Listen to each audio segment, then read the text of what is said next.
बिस्मिल्लाहिर्रहमानिर्रहीम। अस्सलाम वालेकुम नाज़रीन, मैं अहमद फ़वाद हूँ। आप यूट्यूब चैनल देख रहे हैं।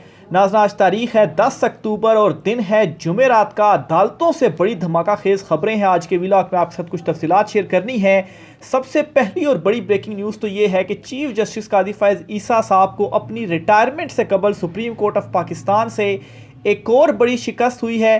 तफसीलात आपके साथ में शेयर करूंगा। जस्टिस मुनीब अख्तर साहब ने सदारती ऑर्डिनेंस को आज उड़ा कर रख दिया है। बेंच टूट गया है और अपनी इंटेंशंस जस्टिस मुनीब अख्तर साहब की जानिब से क्लियर कर दी गई हैं और ये पैगाम पहुंचा दिया गया है कि कादी साहब, आप तो 2 हफ्तों के अंदर रिटायर हो जाएंगे। उसके बाद ये जो ऑर्डिनेंस पे आपने इकदाम किए हैं, ये सारे के सारे इकदाम कालादम होंगे। एक्सक्लूसिव तफसीलात आपके साथ शेयर करूंगा। दूसरे नंबर पर नाजरीन, आईनी तरमीम के मामले पर एक बहुत बड़ी पेशरफ सामने आई है। जो दरखास्तें तमाम हाई कोर्ट्स में दायर की गई थी कि आईनी तरमीम को रोका जाए, इस पर इस्लामाबाद और दीगर 2 हाई कोर्ट्स पे आज समाअत भी हुई है और बड़ी पेशरफ्त भी सामने आई है। तफसीलात आपके साथ शेयर करूंगा। और पाकिस्तान तहरीक इंसाफ को हाई कोर्ट से एक बड़ी खुशखबरी भी मिली है। उनके हक में बड़ा फैसला और बड़ा रिलीफ आया है। इस पर भी कुछ तफसीलात हैं, एक्सक्लूसिवली आज की व्लॉग में वो भी आपके सामने रखूंगा। सबसे पहले तो नाज़रीन, आज की जो बड़ी ब्रेकिंग न्यूज़ है आईनी मुसवदे के हवाले से, ये आपके साथ शेयर करता चलूँ। याद रहे कि वकला की जानिब से जो है वो हाई कोर्ट्स में आईनी तरमीम के ख़िलाफ़ जो दरखास्तें हैं वो दायर की गई थी। जो 5 हाई कोर्ट्स हैं, 4 तो सूबाई हाई कोर्ट्स और एक इस्लामाबाद हाई कोर्ट, सिर्फ सिंध हाई कोर्ट में दरखास्त दायर नहीं की गई थी। उस हवाले से बताया गया था कि आज सिंध हाई कोर्ट में दरखास्त दायर कर दी जाएगी और दरखास्त बुनियादी तौर पर यह दायर की गई थी कि ये जो आईनी तरमीम है इसे रोका जाए और जो मुसविदा है इसे वजारत कानून अपनी वेबसाइट के ऊपर जो है वो क्लिक करे और फिर उसके बाद इस पर एक पब्लिक ओपिनियन लिया जाए और 8 हफ्ते दिए जाएं, यानी कि 2 माह, और ताकि 2 माह के अंदर इस आईनी तरमीम पर पब्लिक ओपिनियन लिया जाए और फिर उसके बाद पब्लिक ओपिनियन के मुताबिक फ़ैसला किया जाए इस आईनी तरमीम के हवाले से। और इसकी एक एग्जांपल भी मौजूद है कि जब 18वीं आईनी तरमीम की जा रही थी तो तब यही जो प्रोसीजर है वो अडॉप्ट किया गया था। अब इसमें नाजरीन आज 3 हाई कोर्ट्स में बड़ी पेशरफ सामने आई है। एक तो लाहौर हाई कोर्ट में, दूसरा इस्लामाबाद हाई कोर्ट में और तीसरा पेशावर हाई कोर्ट में। बलोचिस्तान हाई कोर्ट में अभी पेशरफ सामने नहीं आई जब मैं व्लॉग रिकॉर्ड कर रहा हूँ, और सिंध हाई कोर्ट में भी दरखास्त दायर होनी है। तो इन 3 हाई कोर्ट्स में क्या पेशरफ हुई है जी? सबसे पहले तो चलते हैं लाहौर हाई कोर्ट की तरफ। लाहौर हाई कोर्ट में जी चीफ जस्टिस आलिया नीलम साहिबा ने क्या किया जी कि इस दरख्वास्त के ऊपर समाअत की और दरख्वास्त के दौरान जो हुकूमत है जो कि मुसवदा और आईनी तरमीम की रट कब से लगाई हुई है, वो अदालत के अंदर ओपन कोर्ट के अंदर मुकर गई कि अभी तो हमने कोई आईनी मुसवदा बनाया ही नहीं है, तो इसे पब्लिक करने का फिर कोई जवाज़ ही पैदा नहीं होता, पब्लिक हम कैसे इसको करें। तो ये आज लाहौर हाई कोर्ट में जो मौक़िफ़ है वो अपनाया गया और कहा गया कि ये जो दरख्वास्त है इसे मुस्तरद किया जाए और इस पे ऊपर हमें एतराज़ ये है कि आईनी मुसवदा नहीं है तो पब्लिक क्या करें। माफ़ कीजिएगा। अब इस एतराज़ के ऊपर लाहौर हाई कोर्ट की जानिब से भी जो फ़ैसला है वो महफूज कर लिया गया है। अब नाजरीन, इसमें फ़ैसला महफूज किया जाना चीफ जस्टिस आलिया नीलम साहिबा की जानिब से वो इम्पोर्टेंट इसलिए है क्योंकि हुकूमत की जानिब से SCO जो शंघाई ताउन तंजीम इजलास हो रहा है, इसके बाद आईनी तरमीम के हवाले से एक आखिरी कोशिश की जानी है जो कि अभी भी नामुमकिन नज़र आ रही है। तो अगर उस वक्त ये मुसवदा सामने आएगा तो फिर लाहौर हाई कोर्ट का फ़ैसला महफूज होगा और लाहौर हाई कोर्ट में इसका मतलब है कि इनका जो मौक़िफ़ है वो गलत होगा। बहरहाल जी, पहली पेशरफ तो ये हुई है कि एतराज़ात के ऊपर जो फ़ैसला है वो महफूज कर लिया गया है chief justice Lahore high court Aliya Neelam साहिबा की जानिब से, और ये लाहौर हाई कोर्ट में बड़ी डेवलपमेंट हुई है। दूसरे नंबर पर पेशावर हाई कोर्ट में इससे भी ज़्यादा बड़ी डेवलपमेंट हुई है और इसमें जी चीफ जस्टिस इश्तियाक इब्राहिम और जस्टिस वकार अहमद ने दरख्वास्त पर समाअत की और वफाकी हुकूमत और अटॉर्नी जनरल दफ्तर को नोटिस जारी करके जवाब तलब कर लिया है। 15 अक्टूबर मंगल तक और समाअत को मुलतवी कर दिया गया है। यानी कि ये हुकूमत 18 के बाद लाना चाहती थी आईनी तरमीम, तो ये जो समातें हैं ये भी उस आईनी तरमीम को जब पेश किया जाएगा उसके इर्द गिर्द ही घूम रही हैं और जो डेट्स रखी गई हैं उसके इर्द गिर्द की ही रखी गई हैं। तो आईनी तरमीम के हवाले से पेशावर हाई कोर्ट में ये दूसरी बड़ी डेवलपमेंट हुई है। इसी तरीके से इस्लामाबाद हाई कोर्ट में भी बड़ी डेवलपमेंट हुई है। इस्लामाबाद हाई कोर्ट में भी दरख्वास्त के ऊपर एतराज़ात आयद किए गए थे, लेकिन आज क्या हुआ है, चीफ जस्टिस आमिर फारूक साहब ने समाअत की है और दरख्वास्त पर एतराज़ात दूर करते हुए दरख्वास्त को कल समाअत के लिए मुकर्रर करने का जो हुक्म है वो दिया है। कल यानी कि जुम्मे वाले दिन दरख्वास्त को समाअत के लिए मुकर्रर करने का जो हुक्म है वो इस्लामाबाद हाई कोर्ट की जानिब से दिया गया है। तो ये 3 हाई कोर्ट से बड़ी पेशरफ सामने आ गई है। बलूचिस्तान से जो बड़ी पेशरफ सामने आई है वो ये है कि बलूचिस्तान बार जो है उनकी जानिब से एक ख़तरनाक किस्म का जो एलामिया है वो जारी किया गया है। और ये एलामिया बेसिकली जी जो ये आइनी तरमीम है, इस आइनी तरमीम को इसके अंदर मुस्तरद किया गया। और बलूचिस्तान वो बार है जहाँ से चीफ जस्टिस काजी फ़ाइज़ ईसा भी चूँकि बलूचिस्तान से ये उनकी होम बार है। और इस बलूचिस्तान बार ने जिसने चीफ जस्टिस काजी फ़ाइज़ ईसा साहब को इशाइये पर मदऊ भी करना था, दावत भी देनी थी, अभी तक दावत नहीं दी गई। इसने मज़ीद अपने एलामिये में क्या कहा आपके सामने रखता हूँ। इसमें जी वकला के जो कुछ ग्रुप्स हैं जिनको हुकूमती ग्रुप भी तस्वुर किया जाता है, उन ग्रुप्स की जानिब से आइनी तरमीम की हिमायत की जा रही है।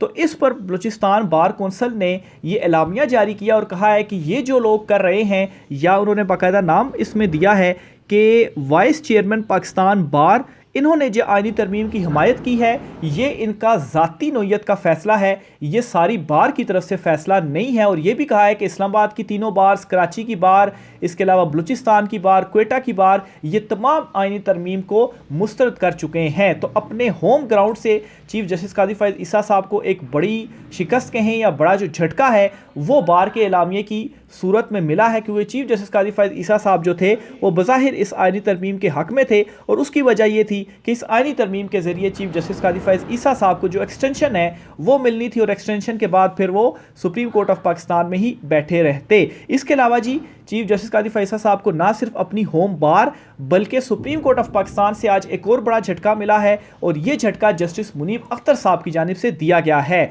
जो सदारती ऑर्डिनेंस के बाद तश्कील नो की गई थी जजिस कमेटी की, जो कि बेंचेस की तश्कील करती है कि कौन सा मुकदमा कौन सी अदालत में समाअत के लिए मुकर्रर होगा, किस बेंच के सामने समाअत के लिए लगेगा। तो इस कमेटी में शिरकत से इनकार जस्टिस मंसूर अली शाह साहब ने तो पहले किया था, लेकिन अब इसमें यह हुआ है कि जस्टिस मुनीब अख्तर साहब ने, उन्होंने भी बाइकआउट किया था, लेकिन इसके तहत बनाए गए बेंचेस में बैठने से भी जस्टिस मुनीब अख्तर साहब की जानिब से इनकार कर दिया गया है। और जस्टिस मुनीब अख्तर साहब की सरबराही में आज एक लार्जर बेंच था जो कि बनाया गया था, और उसने जो है वो केसेस की समाअत करनी थी। लेकिन जस्टिस मुनीब अख्तर साहब ने अपनी इंटेंशंस को ना सिर्फ क्लियर किया बल्कि ये क्लियर कट बता दिया कि ये सदारती ऑर्डिनेंस को वो ना सिर्फ मुस्तरद करते हैं, इसको नहीं मानते। और जस्टिस मंसूर अली शाह साहब ने तो अपने लेटर के ज़रिए पहले से ही बता दिया था, और ये मैसेज भी पहुंचा दिया गया है कि काजी साहब आपके तो अब रह गए हैं 2 हफ्ते, और 2 हफ्तों के बाद आपने तो चले जाना है। उसके बाद ही जो कमेटी होगी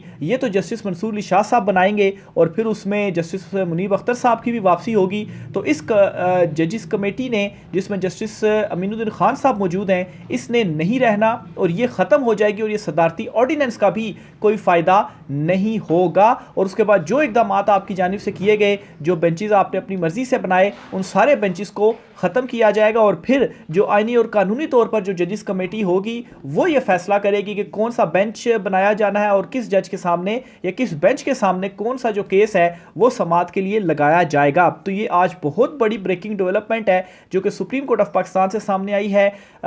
सवाल ये उठाया जा रहा था कि अक्सरियती जजेस क्यों कर खामोश हैं। इसका जवाब देते हुए मैंने आपको बताया था कि चूंकि काजी साहब अब रिटायर होने जा रहे हैं, तो अगर अक्सरियती जजेस की जानिब से कोई रद्द-ए-अमल दिया जाता है तो वो गैर ज़रूरी रद्द-ए-अमल होगा, क्योंकि काजी साहब तो जा रहे हैं, जाते जाते क्या उनको जो है वो जवाब देकर तो उसके बाद मामलात को जो है वो मज़ीद आगे लेकर जाने का कोई फ़ायदा नहीं है। खामोशी इख्तियार की जाए, काजी साहब चले जाएंगे। लेकिन ये रद्द-ए-अमल एक आ गया क्योंकि जो बेंच था उसने आज समाअत करना थी, तो इसके ऊपर पहले से ही बाइकआउट किया हुआ था, और आज जस्टिस मुनीब अख्तर साहब ने इस बेंच को मतलब अवेलेबल नहीं थे और इस बेंच में वो नहीं बैठे, और पहले से ही वो इस बेंच का जो है और इसके अलावा जो 63A वाला बेंच था उसके ऊपर भी वो तहफ़्ज़ात का इजहार ऑलरेडी कर चुके हैं, वो भी और जस्टिस मंसूर अली शाह साहब भी। और मैं ये भी आपको बताता चलूँ, मुझे तो ये भी लगता है कि 63A का जो फैसला है, जब ये बेंच दोबारा से बनेगा, ये सदारती ऑर्डिनेंस का लदम होगा, तो इस सदारती ऑर्डिनेंस के तहत ही जो फैसले दिए गए हैं इनको भी फिर रिवर्स होना पड़ेगा। और ये एक वाइब्स आज शो की हैं जस्टिस मुनीब अख्तर साहब की जानिब से।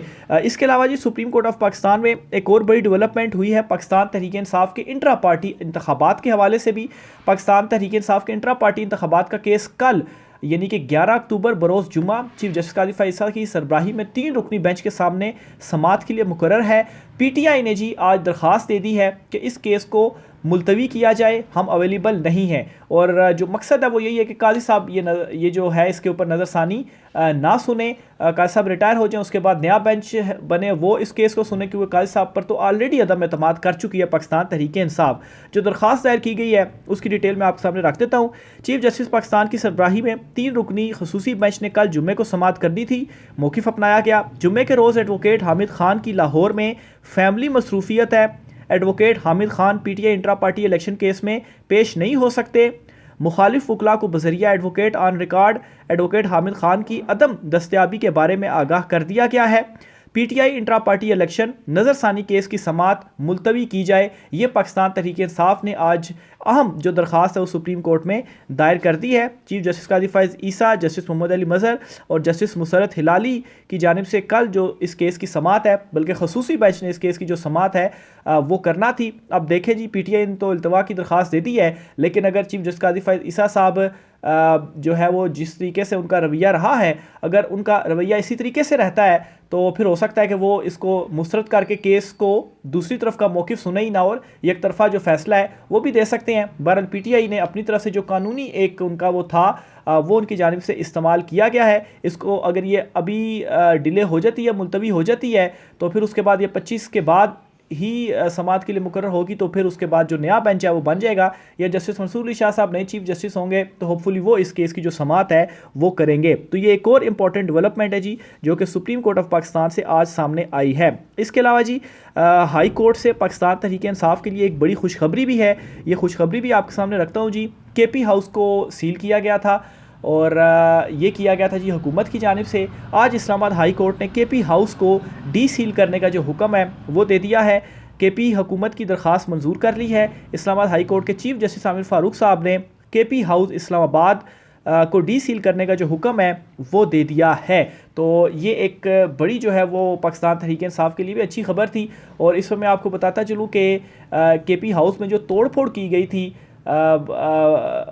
जिस तरीके से रेंजर्स वगैरह वहाँ पहुँची, पुलिस वगैरह वहाँ पर पहुँची, तो असद कैसर साहब की जानिब से एक बड़ा जो ऐलान था वो किया गया था, एक अनाउंसमेंट की गई थी। और उस अनाउंसमेंट में असद कैसर साहब की जानिब से कहा गया था कि जिस तरह से केपी हाउस पर जो कुछ चढ़ाई की गई, वहाँ पर तोड़ फोड़ की गई, तो उस तोड़ फोड़ को हम ठीक नहीं करेंगे, वो उसी तरह से रहेगी और उसकी तस्वीरें ली जाएंगी। और वहाँ पर हम भी जो डेलीगेशंस हैं उनको विज़िट करवाएंगे और उनको दिखाएंगे कि देखें जी कि ये केपी हाउस है और इस केपी हाउस में किस तरीके से जो चढ़ाई है वो की गई और गैर कानूनी और तौर पर जो चढ़ाई है वो की गई और उसकी जो हालत है वो क्या की गई। और इसको एक तरह से असद कैसर साहब ने थोड़ा सा कंपेयर करने की कोशिश की 9 मई के हवाले से, क्योंकि 9 मई में भी कुछ तनसीबात को जो है वो इसी तरह डेलीगेशंस को विज़िट करवाए गए और वहाँ पर दिखाया गया कि क्या जो है 9 मई को हुआ था। तो बहरहाल जी असद कैसर साहब ने भी ये उनकी जानिब से अनाउंसमेंट सामने आई थी, जिसके बाद ही हमने देखा कि जो केपी हाउस है इसे फिर सील भी किया गया।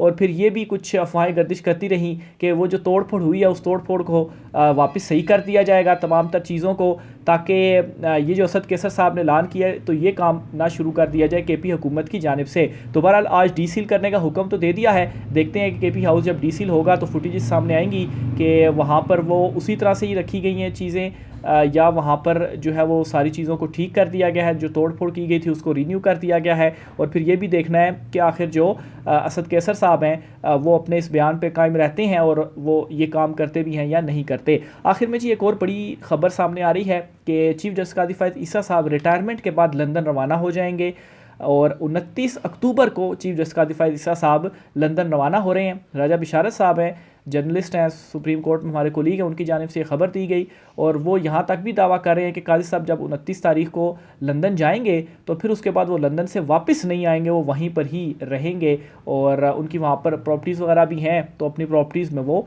रहेंगे। आपको यहाँ पर मैं वाज़ेह भी करता चलूँ कि आरिफ अलवी साहब जो हैं उनकी जानिब से एक जो है वो ये ऐलान भी किया गया था और चैलेंज दिया गया था चीफ जस्टिस काजी फैसला साहब को कि जब आप रिटायर हो जाएंगे मैं आपको चैलेंज करता हूं कि आप जो है वो फिर मुल्क में ही आप रहें, क्योंकि अभी तो आपके पास ओहदा है और आप उसका जो है वो जिस तरीके से आपने उसका इस्तेमाल किया ये भी सबके सामने है। लेकिन एक तरफ साबिक सदर आरिफ अलवी की साहब की जानिब से ये बयान सामने आया और दूसरी तरफ ये इतलात अब सामने आ गई हैं जी कि काजी साहब 25 को रिटायर हो जाएंगे, 3-4 दिनों के बाद ही वो लंदन रवाना हो जाएंगे और फिर वो वहीं पर रहेंगे। बहरहाल देखते हैं जी क्या मज़ीद आगे चीज़ें होती हैं। राय का इज़हार कीजिएगा। आज की व्लॉग से इतना ही, इजाज़त दीजिए, अल्लाह हाफिज़।